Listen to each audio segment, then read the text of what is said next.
For those of you that haven't met me before, my name's Lynn Lavery.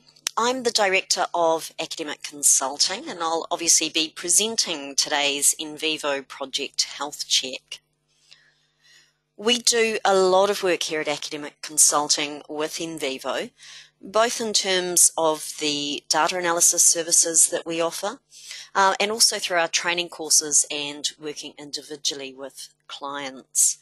And one of the things we've learned along the way with using NVivo is that if your project is well set up, it can make your life a heck of a lot easier as a researcher and can also save you considerable time. But project setup can often be one of those things where you don't know what you don't know. So this webinar aims to give you a bit of a checklist really for some really simple things you can look for on your own projects. So in other words, some things to check to see how healthy your NVivo project is. Now, I suspect there will be things I'm going to mention today that you might need more detail regarding. There's only so much I can cover in a 1-hour webinar format. At the end of today, I will be mentioning some of the hands-on training courses that we run that will help you learn more if you realise as I go through today that there's a little bit of a gap in your NVivo skill set. Now, before I make a start on the actual content, I have a couple of points to make about it. First of all, today is designed just to be a demonstration. So I'm not expecting that anyone is going to be sitting along, following along with me as I present.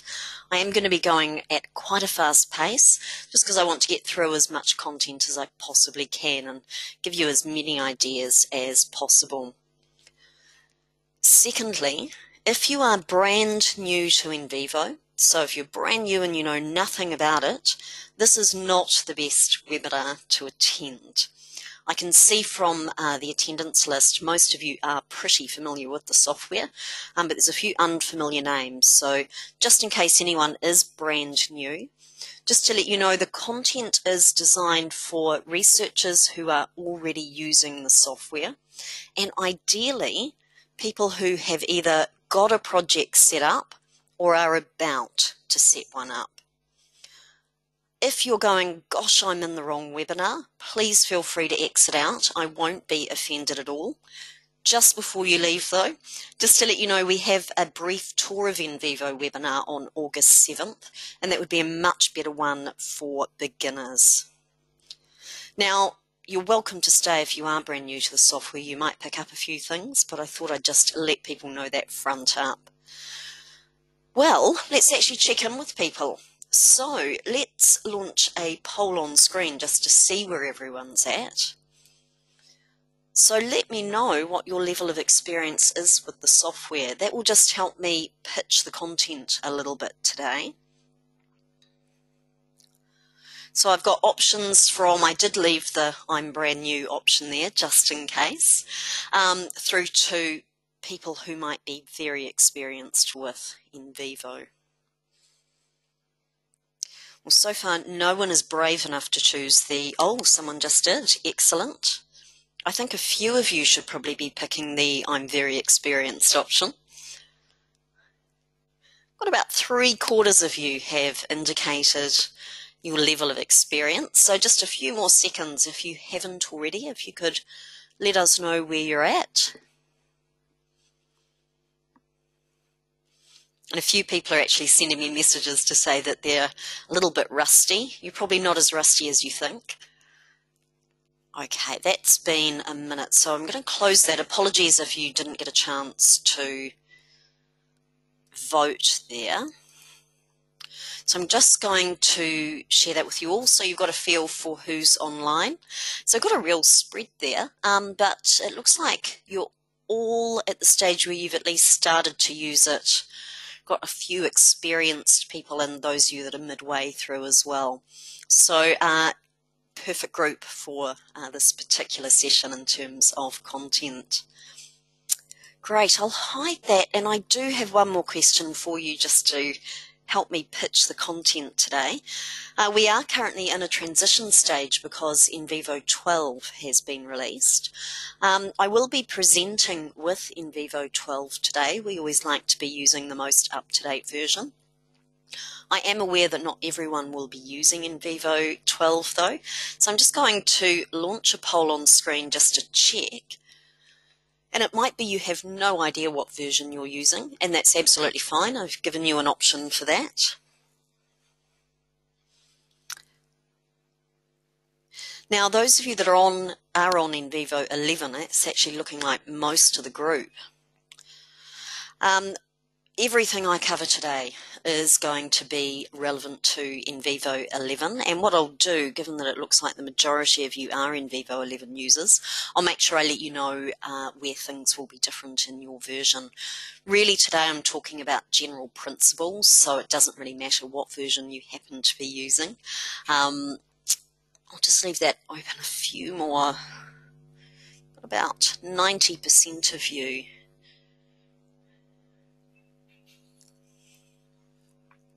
Okay, I'll just close that and share it with you all. So we've got a little bit of a mix there, and it does look, as I was saying earlier, that most of you are currently on NVivo 11. I'm going to stick with the plan of doing this in version 12 because I think this will be a nice opportunity for some of you to see what version 12 looks like. And as I've said, don't worry in the slightest if you're on a different version. This is about general principles of working with NVivo rather than the specific how-to in the software. Right, let's hide that so that we can get cracking with the content. Now, I'm actually not going to start in NVivo. As I've said, I'm going to spend most of the webinar in the software, but there are a few points I just wanted to make about general good research practice for using NVivo. Just a few reminders, really. And those of you that know me will not be surprised by my first point there. So I think one of the ways to ensure you have a healthy NVivo project is to ensure that you're very focused on your research question. Your research question is obviously the central point of your project, and we tend to lose sight of that a little bit when we're in the analysis stage.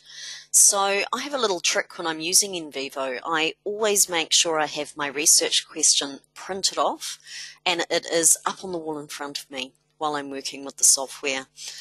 One of the things with working in NVivo and working with qualitative data in general, there's so many exciting little rabbit holes you can go down. You can code qualitative data endlessly in NVivo, but you need to submit something at some stage. So I think being really focused on that research question is one really key way to make sure that you have a healthy NVivo project. Now, I also think it's really important that you know what your unit of analysis is. In other words, the what or the who it is that you're studying. Now, because this isn't a session on data analysis, I'm not going to start talking about what a unit of analysis is. I'm just going to say for now that if you don't know what a unit of analysis is, ideally you need to find out to use NVivo well. It's definitely something that you need to be very clear about within your NVivo project. I will be coming back to unit of analysis a little bit later in the session. I'm going to be talking about cases in the latter part of today. And cases are the way that NVivo represents that unit of analysis. Now, I also think it's really important that you understand the process of coding qualitative data, and within that have a particular approach that you're taking. One really key way for your NVivo projects to become incredibly unhealthy is if you don't actually know what you're doing throughout the coding process. As I think pretty much everyone online knows, NVivo isn't going to do the coding or the analysis for you. So I think it's really important that you have a bit of a plan in terms of how you're going to be coding in NVivo before you actually sit down and try and tackle it. And lastly, really important, that your transcripts or other data are first of all accurate and that you've formatted them appropriately for the software. Now, in terms of the formatting of transcripts, I initially thought that that might be something I would go through today, but I really want to focus on the process within NVivo rather than the steps that you might go through before you get there. So I've decided what to do instead. In the handouts area of the control panel, I have a little tip sheet for you on how to prepare your transcripts well for NVivo. So if you're sitting there thinking, gosh, I'm not really sure if I've done that well, I don't know how healthy that is, then you might want to download that transcription tip sheet and just have a bit of a review of that just to make sure that your transcripts are as good as they possibly can be. Obviously, with any data analysis software, it will be a case of garbage in, garbage out. So the accuracy of the transcripts and the way they're formatted will really come into play when you're thinking about how healthy your project is. Now, the other tip sheet that is in the handouts area for you, just in case anyone is not overly familiar with the process of coding qualitative data, I have also popped a little tip sheet there for you as well. Well, that was just a few things to think about, sort of outside of NVivo, but they are very NVivo related, obviously. But the place I want to start is organisation and record keeping. So I'm just going to jump across to NVivo 12, and those of you on NVivo 11 will probably be quite relieved to see there's very little that's different here. The main thing that has changed is the navigation view down the left-hand side is organised a little bit differently, and there's some different terminology as well. But I'll walk you through that as we go. So the first step to having a well-organised and healthy project is keeping in mind that your file names and the way you organise your files needs to be simple and sensible. So I'm going to just take a quick look at that, and I'll be showing all of the various tips today in relation to the sample project, pointing out some things they've done well and maybe not so well. So one of the things I really like about the sample project is just how simple the file names are. So if you have a look, I'm just in the interviews folder here, and they pretty much just labeled these files by people's first names. Now this is something when I look at NVivo projects that other people have set up, the file names are often something that has gone a little bit haywire, not just in terms of them being overly complex, but not necessarily being overly consistent. Now, these are very, very simple. It is just a first name, as you can see. Just keep in mind you can put a little bit more information in those file names. It might be that you want to include some sort of code associated with each person or each file. Something simple like you might have MP40, and that might be just a reflection that that person was a male, they were Pākehā and they were in their 40s. So you can actually be a little bit clever with your naming as well, but do try not to make them overly complex. Now the other thing I quite like about the sample project is the use of folders here. But I think it's really important that you use folders sensibly on an NVivo project. This is something that I see people do dreadfully wrong. So the sample project does it quite well. We've got no more than 2 levels of folders, and each folder has a reasonable amount of information stored within it. So classic mistakes I see in NVivo projects. I see a lot of projects where each folder only contains 1 item. So they have a folder for each transcript, for example. The other things I see are having too many levels of folders or just having too many items stored within it. Now, do you even need folders? Let's talk about that for a moment. I think if you have a reasonable amount of data, folders are a really, really useful technique. They work just like folders on your computer, so it means it's just a sensible way for you to organize your data so that you can find things easily. Folders, though, can be enormously helpful later down the track when you're at the analysis stage. So taking this project as an example, we have all of the interviews for the project are stored in a folder here.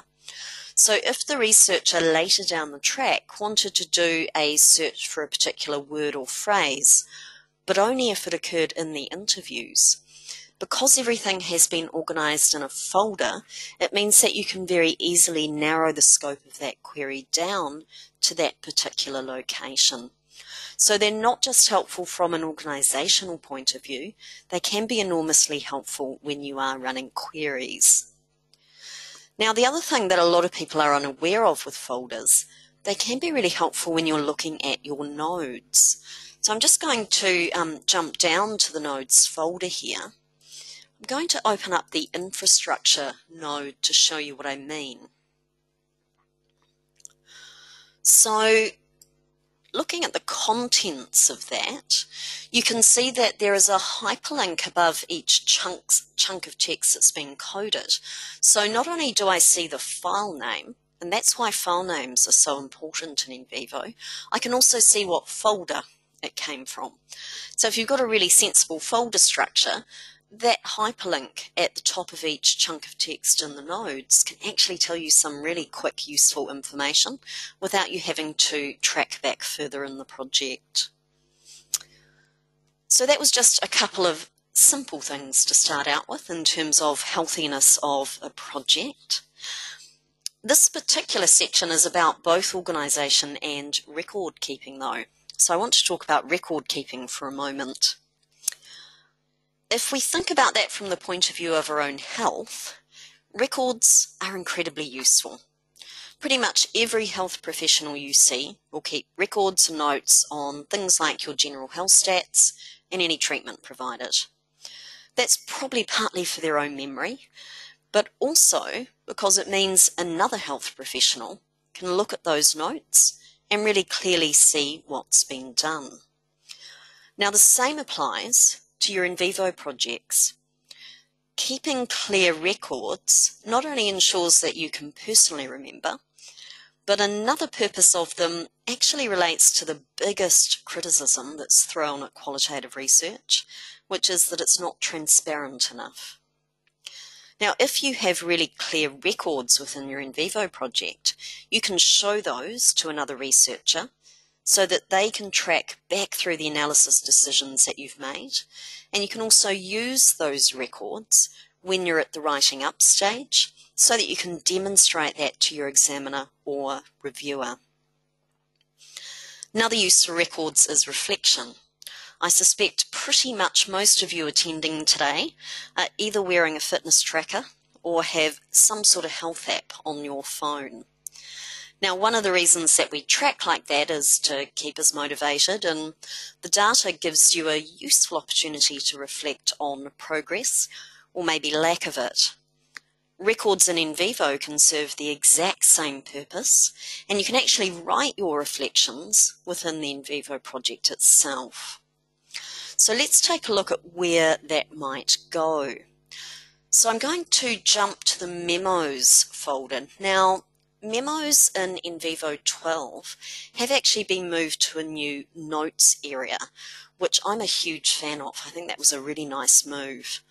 Just for those of you on NVivo 11, you will find that your memos folder is actually up here at the top. You'll have an area called sources that has been renamed data in NVivo 12, but you've got the exact same thing just with a different label, and your memos area will be there. But let's come down and look at a couple example memos. So I talked about how you might use a memo to record tasks or actions you've completed in a project. There are some progress reports in this sample project. I wanted to show you one of those. Now, this is actually a team project, so progress reports are particularly important on a team project.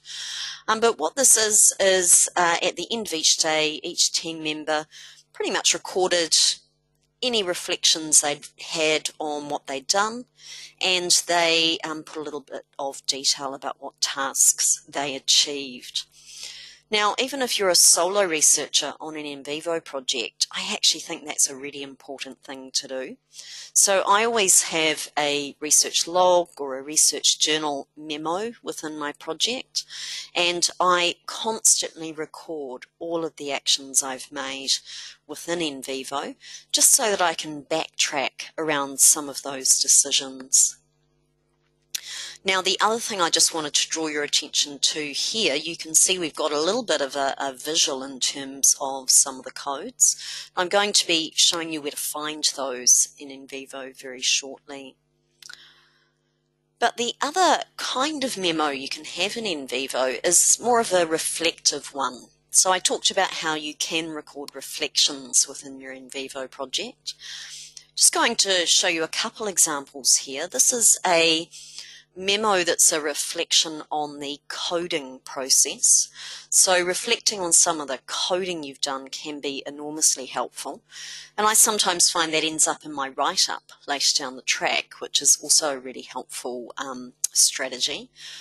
And they also have, there's one here about noisy dogs that I quite like, and this is just a really simple one around some of the challenges of recording in the field and some reflections on that. So memos don't need to be anything complicated, but I do think they should be a component of a healthy NVivo project. They serve a number of really useful purposes, and I do think that record keeping is hugely important in a qualitative project where you're obviously making a lot of sometimes quite subjective decisions about your analysis. Now, just before I leave record keeping and organisation, I did just want to show you where you can find the visual that we were looking at. So both NVivo 11 and 12 have a maps area, and there are a range of different maps that you can create in the software. They're for a number of different purposes, but just thinking about them in the context of record keeping, they can be a way for you to visually track the development of your coding framework. I'll show you a couple examples from this project. So we have a map here, it's called Early Thoughts on Coding. And if I open that up, this is the researchers' initial sort of brainstorm about what codes they wanted to include in their NVivo project. Now, I like to do this via NVivo's mind maps anyway, because it's a great brainstorming tool and it's a quick way to make nodes as well. You can see up here on the ribbon there is an option to take what you have mapped out and automatically create nodes from it. But one of the other reasons I like to do it is as a record. So it will be a permanent record of what my initial coding framework looked like, and I can then take some further visual snapshots over time as I make changes to that. So probably the best tool for doing that in NVivo, I'm just going to open up a coding structure progress example here. This is a project map within the software, and you probably can't see much detail there in terms of the node names. I'll just make that a bit bigger for you. So this is essentially a snapshot of the coding framework at that particular point in time. And you can make these project maps very quickly in NVivo. You can just drag and drop your nodes into them. It will map them out. And something I really like about these is you can see there's a little cross here. So water and shore was actually a node that was originally in the project that the researchers deleted out. There's a very nice record of that there. Now, it's well beyond today to start to show you how to make these maps. I just wanted to mention them as a possibility for record keeping. They have other purposes, obviously, but for me, having those visual maps and records of how my coding developed, because I'm quite a visual learner, I find that incredibly helpful. The other thing I really like about these maps is you can actually copy and paste them into memos. So if you're making memos within an NVivo project, your maps can be included, just like you saw in the progress report that I showed you. And that can be a really useful starting point for those reflections that you might be creating. Right, I feel like I talked a lot there, and I'm also aware that I went through a lot of ideas quite quickly. Because you're all experienced with the software, I'm hoping everyone is keeping up okay. How about sending me a message either to let me know if you've got any questions, or let me know if you have no questions. That would be really helpful as well. Sometimes it's a bit tricky to know if I should wait for questions to come through. So I'm going to take a breath while you type. Let me know if you have any questions about record keeping and organisation. Obviously, there's lots more other things I'll be covering today. Or let me know you have no questions at all. And thank you very much for those of you that have responded.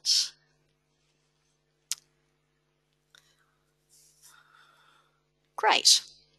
Looks like everyone is keeping up fine. Oh, that's a good question.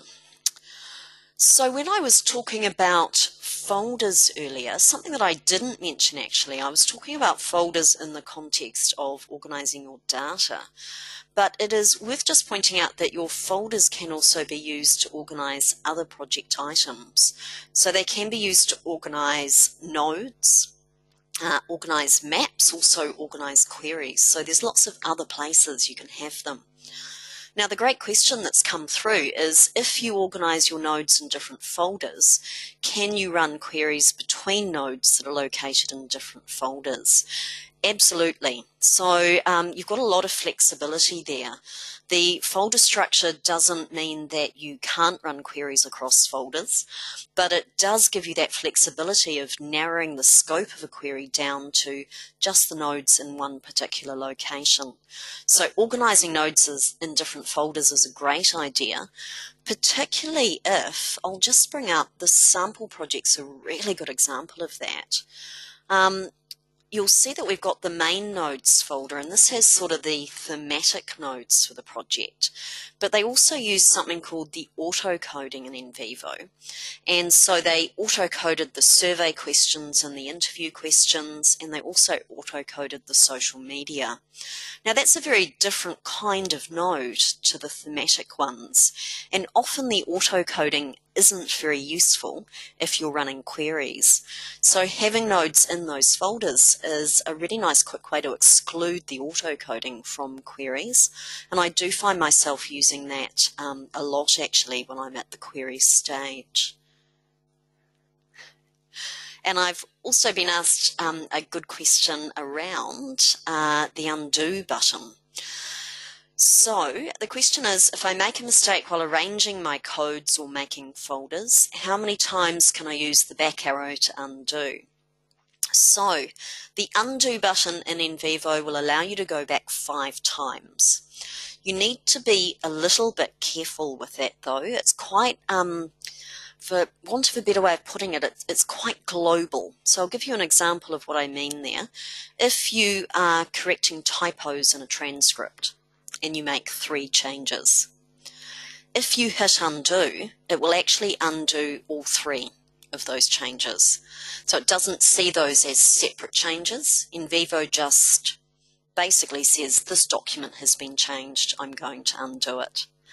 So to answer your question, Ida, you can go back 5 times. You may find you accidentally go back too far though.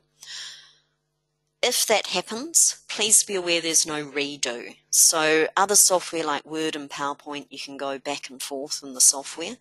With NVivo, unfortunately, there's a redo, there's an undo, but no redo.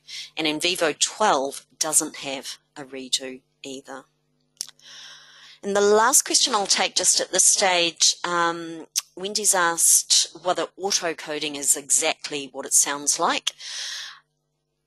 Yes and no. So auto-coding in NVivo, there's a couple different types. So auto-coding can be used to organize sections of text together. So it might be that you do auto-coding so that all of your questions are grouped together. So you might have 20 interviews, and NVivo will put all of the question ones in one node together. There's also in the more expensive version of NVivo Plus, there is automatic coding for themes and sentiment, which if you're excited by that, I can assure you it's a little bit hit and miss. So it is computer driven. It's not something I'd recommend. That's auto-coding in a nutshell. If you have a look at the transcription tip sheet that I loaded into the question panel, the control panel, then that will give you a little bit more detail about that. But I'll get cracking with the content at this point. Thank you so much for those questions. It's really nice to know that people are engaged with the material. Now, I will actually jump back to the slides just for a moment. So just to let you know that in the slides, there is a recap of all of those things that I've just gone through in NVivo. But what I'll be moving on to is healthy coding frameworks. Let's pop back to NVivo again, and I'll close this map down. We'll come back to nodes.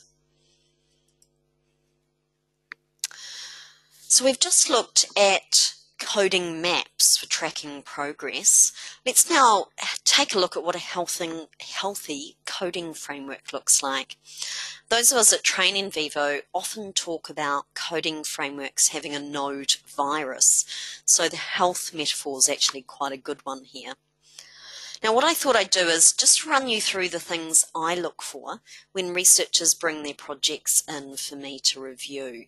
So if I was reviewing this sample project, these are the kinds of things I would be looking for. This is what I'd be encouraging you to do on your own projects. So the first thing that I'll comment on is having really clear descriptions for each of your nodes. And the sample project actually does not set a very good example in this regard. Lots of the nodes actually don't have descriptions. Now, the reason descriptions are important in an NVivo project is nodes are often quite abstract, fuzzy concepts. And the danger is that your understanding of what a particular node is may accidentally shift over time. So having a really clear description for yourself is a really nice way to ensure that you're coding consistently. And obviously, if you're on a team project, having descriptions is absolutely essential. You need everyone to be on the same page. Now, let's have a look at where they're stored. So I'm going to right-click here and just come down to Node Properties. And there were a few Mac folk in the group, so just a note, the equivalent command on a Mac is actually get info. So when I go in here, you can see this is a good example of a node they didn't set a description for. This is the box, you can type those in. So I'm going to be slightly boring here and just type your description here. So you can pop them into that description box. This is also, by the way, where you can make changes to your node names. And another tip I would give you is because you can put as much detail as you want into the description, try and keep your node names as simple as possible. That's something that the sample project does really well. Now, simple node names are really important because it reduces the cognitive load for you as a coder when you're going through that coding process. So short node names, it's quicker to find the codes, it's quicker to do your coding. So that's another sign of a healthy NVivo project. So this box here gives you the chance to change the node name, add a description. I'm actually just going to click on OK there. And one of the first things you might notice is it kind of looks like it's disappeared. I would really like it if they introduced a function where if you hovered over a node, it would pop up with the description. But unfortunately, it doesn't do that. Now we can customize this list view here so we can see descriptions, but an even better way to see your descriptions is to generate something called a code book. So a code book is a term that's often used in relation to qualitative data analysis. It's just a list of your codes with their descriptions or definitions. And NVivo allows you to very quickly export a code book. Now in NVivo 12, it's on the Share tab of the ribbon, and you can see there's a button here for it.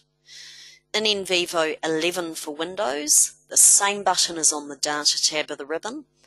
Unfortunately, for those of you that indicated you were on NVivo 11 for Mac, this isn't currently an option. So you can get it in NVivo 12 for Mac, but not 11.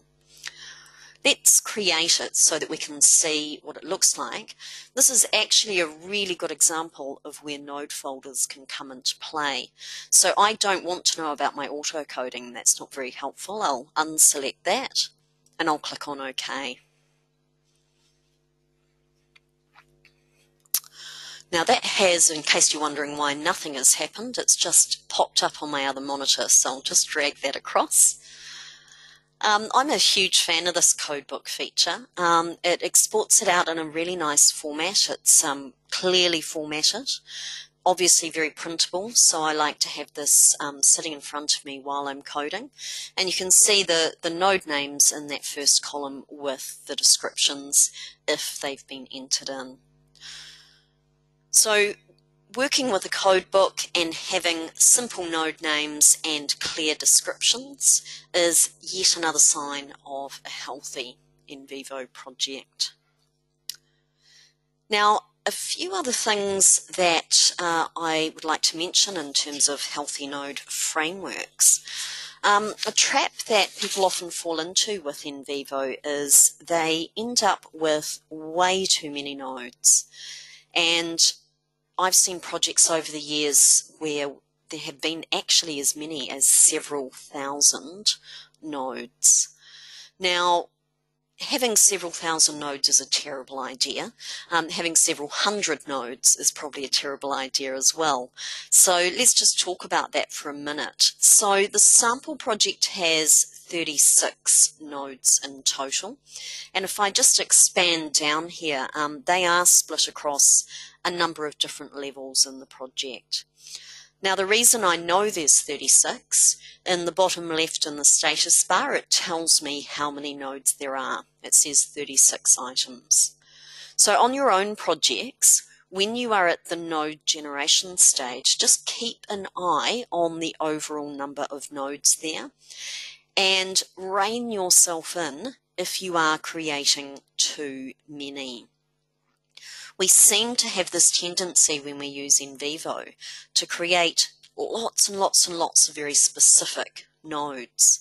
It's actually better in terms of how NVivo works to code quite broadly, and then if you need to, you can break those nodes down at a later time point. Now that does depend a bit on your methodology. So those of you attending that are taking a grounded theory approach, ignore that piece of advice I've just given. But for everyone else, generally speaking, it's better to have a smaller number of nodes, code quite broadly, and then break it down to specifics if you need to. The other thing just to watch out for is duplications in your coding framework with your nodes. So let's just take this natural environment branch here. Something that I often see is people might be looking at these different aspects of the natural environment, and off each node they have positive aspects, negative aspects, and they'd have that repeated for every single one of them. Now that's actually not making the most of the software. You don't want node duplications. There are much more simpler ways of organizing your coding framework. And coding at things like positive and negative actually can be really tricky because often people are talking about both the positives and negatives in one response. So you end up doing a lot of double coding. Now, speaking of double coding, I think double coding is fine in an NVivo project. It just reflects the nature of qualitative data being complex. But if you were finding that you were always coding at the same two nodes, or 3 nodes, that's probably a sign that your coding framework isn't that healthy. So if you're constantly coding at the same set of nodes, just have a think about whether or not they can be combined together in some way. Now, just a few other quick things to cover off here in terms of nodes before I move into our last section on cases and classifications. Something I look at when I'm reviewing other people's projects and also my own projects is the number of coding references. So that can tell you some really useful information. Now, the files column here, that will be sources in NVivo 11. That is telling you how many data files have been coded at that node, and the references column is how many chunks of text have been coded there. So what I look for is very, very high numbers or very, very low numbers. So if the numbers are very high, 147 references to water quality is getting up there, but that's not too bad. 313 for real estate development. I'd actually be taking another look at that node. That's too big. And one of the nice things about NVivo is you can code from nodes as well as from documents. So I don't need to go back and re-find all the instances of real estate development. I can just open up the node and I can recode from there if I want to. So all I would need to do is take a chunk of text and code it in a more specific node there.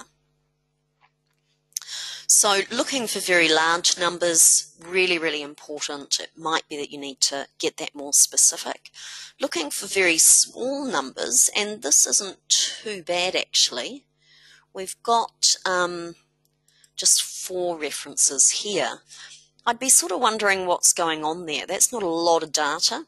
And if you have lots of nodes that have those tiny numbers, it may be that you actually want to combine a few nodes together just to give that node a little bit more weight.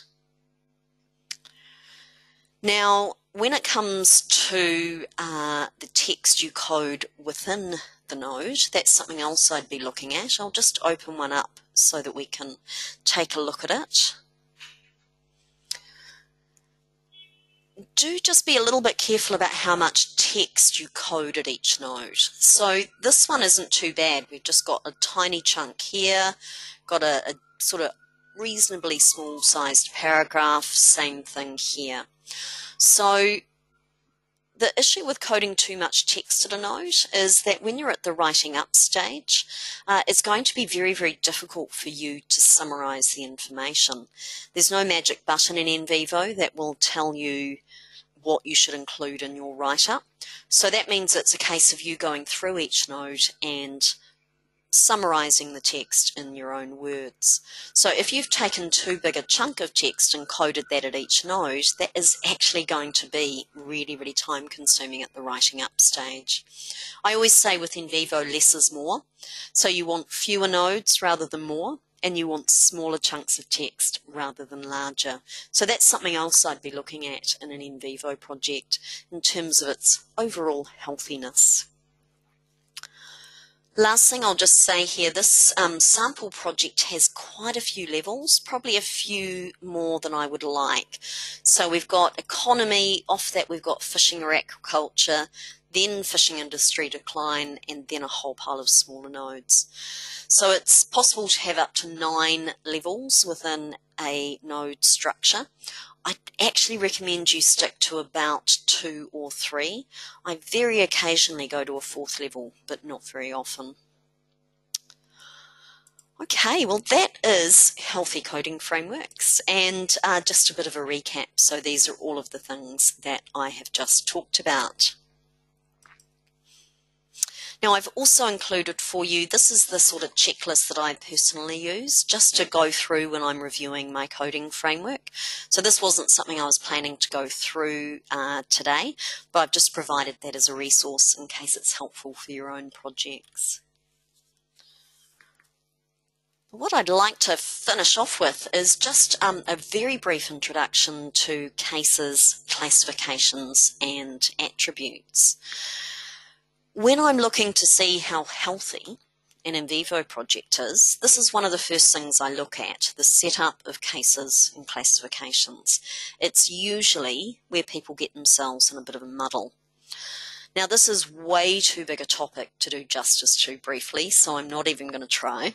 I'm just going to focus on giving you a reminder about what they are, and from there I'll encourage you to think about A, whether or not you need them for your project. Not every project requires them, and if you are going to use them, in order to have a healthy project, you really need to learn how to use them well, so that they are set up in a way that will assist your analysis. What I find is people get cases confused with attributes, and they also get the various levels of classifications mixed up. So they spend ages setting them up, but they actually can't use them. So let's start out by talking about what they actually are. So a case is defined as your unit of analysis. It's often what you want to make comparisons on. So for some projects that might be a person, in others it could be an organisation, a school, event, or a product. Very dependent on your research design, and it will obviously be different for everyone attending today. Now in NVivo, cases are a special type of node. Most people associate nodes with themes, but technically speaking, nodes are containers that hold data. So that data can relate to your themes, but it can also relate to your cases. So there's a special place in NVivo for cases, and you work with cases in exactly the same way as other types of nodes within NVivo. So it means they're nice and easy to learn. In terms of what a case is, think of it as a box that contains all of the data that relates to that particular case, whatever that case is for your project. Now, so that this makes sense to you and so that you can decide whether you need them for your own project, let's take a look at why we need them. So if we had a project where there was just one interview or one data file per case, potentially you wouldn't need to generate a case. It would be pretty obvious that that data related to that person. But what if you had a focus group? So in that situation, you might have multiple people within a single source file. So depending on your group makeup, it would be really difficult to say that a single file has a particular gender or ethnicity or age group. And this is where we're heading with cases. You set up cases in your project if you're wanting to assign demographic or descriptive information. Now, another scenario is that you might have gone back and interviewed someone multiple times. If that's the case, working with each file individually could get a little bit messy, but storing them all together in a case node will make things much more straightforward and organised, and therefore healthier. Now, of course, often research is even messier than that. So think about a scenario where you might have interviewed someone. They've also participated in a focus group, so you need just what they said there, and they've completed a questionnaire. So that's starting to get really messy in terms of organisation within your project. And a good way to deal with that is to set up a case node, keeping in mind that one of the reasons you have cases is so that you can label them. So you're storing everything in a box together so that you can then label with classifications, which I'm going to quickly run through next. Got to say, when you first start learning about cases, it really seems quite convoluted, but when you get the hang of them, they actually give you a lot of flexibility in terms of how you handle the analysis for your project. So given that the main point of these is to set up classifications, what are classifications? So they are a way of recording descriptive information about either the sources or the cases in your project. And usually the reason you want to set these up is if you're planning to run queries later. If you want to do something like comparing the males to the females in terms of what they said about a node, NVivo actually needs to know who the males and females are. Can be used for other purposes, but usually queries is the main reason. Now there's two types of classifications in NVivo. You can have them on your files or your sources. So that's just reflecting the different language between NVivo 11 and 12. Or you can have them assigned to your cases. In terms of the difference, file or source classifications are usually information regarding your literature or other documents. So you might be doing a policy analysis. You want to record things like the year of publication. Case classifications are usually relating to those cases I've just talked about, and they're used to provide demographic or descriptive information about your cases. So knowing things like who the males and females are, so that you can make comparisons on that later down the track. Now, I was talking earlier about, I'll bring all these points up at once actually. I was talking earlier about how people get mixed up with the levels and classifications.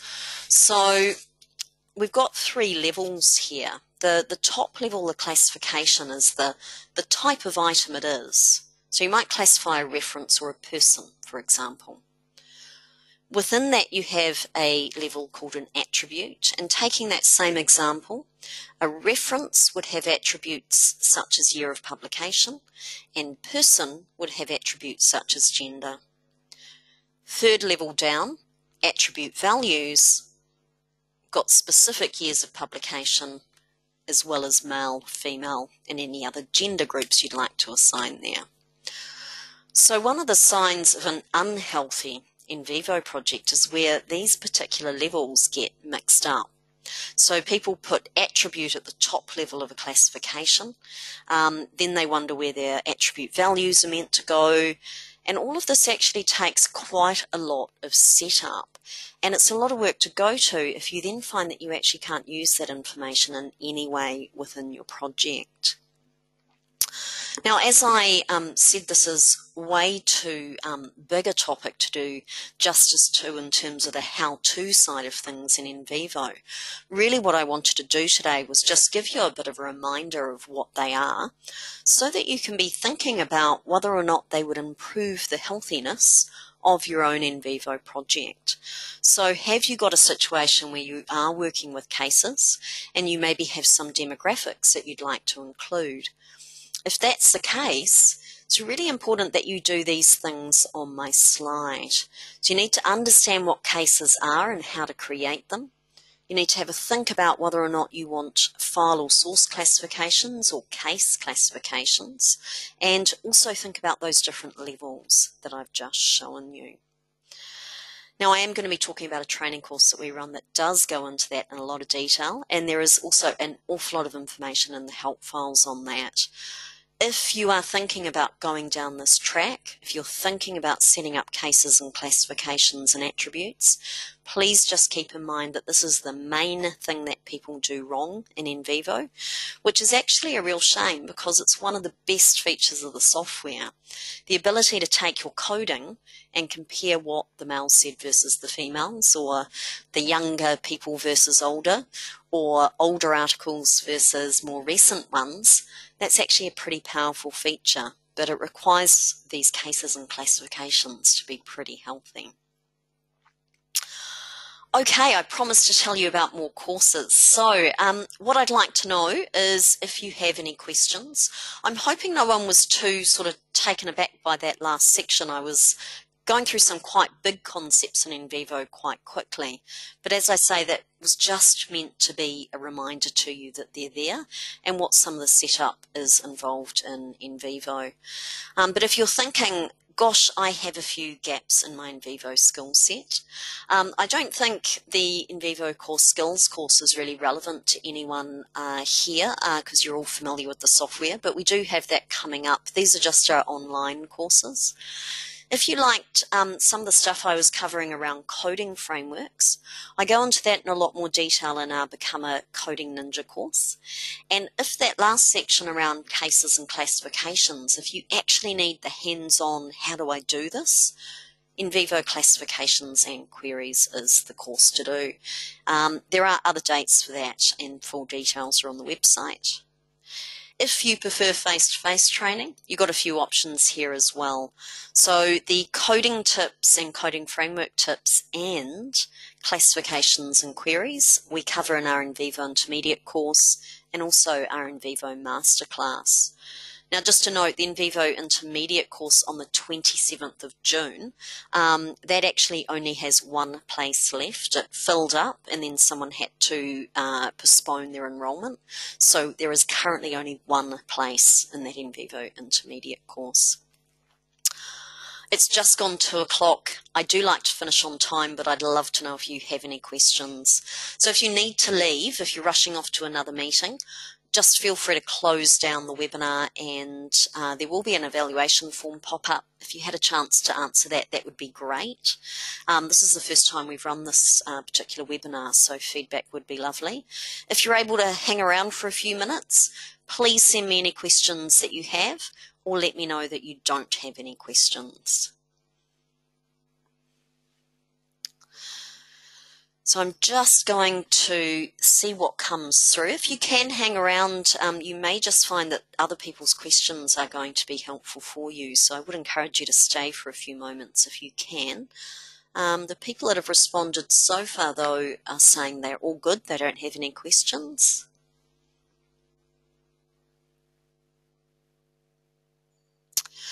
Great comment through from Bruce. The material makes me want to set up an auditing checklist for my project. Does such a thing exist? Yes and no. They talk about having an auditing approach for your qualitative analysis. I don't think there's a list per se, and that's just because all qualitative projects are so different. It'd be a great idea to have one. I think the key thing is really just for you to develop your own auditing checklist for your projects. So thinking about the data analysis approach you've taken, what sort of things do you want to keep an eye on? What sort of things do you want to review on a regular basis?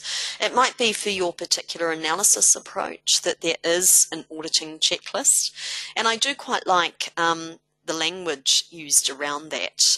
As a small business owner, I do live in fear of being audited, so we keep very careful records as a result, and I always apply the same logic to my NVivo projects as well. So it is an auditing checklist, but it might be that you have to create your own for your data analysis approach.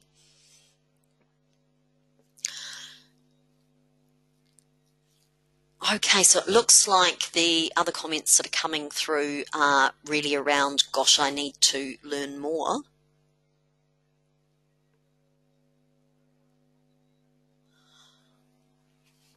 So I've had a question through from Ida around making backup copies. Probably the easiest thing to learn about that, Ida, on our YouTube channel we have a little video clip that shows you how to do that. It is for NVivo 10, but nothing's changed for NVivo 11 and 12, so I would suggest having a look at that. It's probably a good thing for me to add into the webinar, actually. A healthy NVivo project is one that's backed up on a regular basis. I'm just going to make a note about that. And just one final question that's come through. Actually, a few questions have come through. It's probably easier for me to verbally answer these rather than typing. So just a reminder, if you do need to rush off, please exit the webinar, but otherwise I'll keep dealing with questions. So we've had a question come through around how long I spend on my coding before analysing and writing. It really varies from project to project. When I'm planning a project out, I allow 3 to 4 hours per 1 hour recording in terms of the analysis that I do, and that allows me to do several sweeps of each interview transcript, and then there'd be a little bit of additional time in terms of reviewing the coding framework on top of that. So that's a sort of general guideline for you, but on very rich data, very complex data, it takes longer, and very structured data, it sometimes takes much less time. So it will really depend on the project. And a follow-up question from Bruce around that auditing question. So great comment. He says, seems to me auditing has both an external and an internal customer. I was interested as the customer to check the health of the project so it passes audit externally, like for my thesis examiner. Yes, I think that is a very sensible comment. If you wanted to create one for yourself, just a thought, all of the things I've just talked about as part of today's session could be a checklist for you. So just have a think about that. If you have an internal audit, so if you're the customer and you're internally auditing, if you have those records, that means that you can then write that up really easily for your thesis examiner.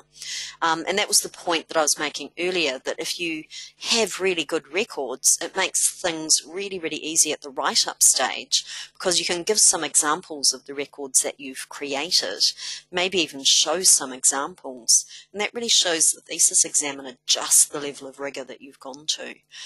So it definitely has both an internal and an external component there. Another good question come through from Wendy. For participants at different venues, would that be a good option for a case? So a venue equals a case. Once again, it depends on that unit of analysis. And one thing that I would probably encourage you to think about is the individual people would be the case, and the venue would be an attribute. So you'd have a case as a person, but each person would be, and I happen to know something about Wendy's project, so I know that people are participating in physical activity at a venue. So you've got a case for each person. They would be signed up to particular studios and gyms. That would be the venue, that's the attribute. And within that, you would have the specific attribute values, which would be the specific gyms and studios. So it's a bit of a tricky one, because sometimes, and this is a really good example of where people get cases and attributes mixed up. You want your classifications to be as straightforward as possible, and you want to be able to organise items in lots of different ways. So I think it's always better to try and aim for an individual as a case, unless that's not relevant to your project. There were some really great questions at the end, folks. I think I will wind up there. Thank you so much for joining me today. I've been really looking forward to this webinar. As I said, it's the first time we've run it. I'd love it if you could take a few minutes to give us some feedback when you exit, and you will get a copy of the recording later today. So keep an eye out for that in your inbox. If you want to review any of the material, that will be a great chance. And you might want to grab a copy of those handouts out of the control panel before you leave as well.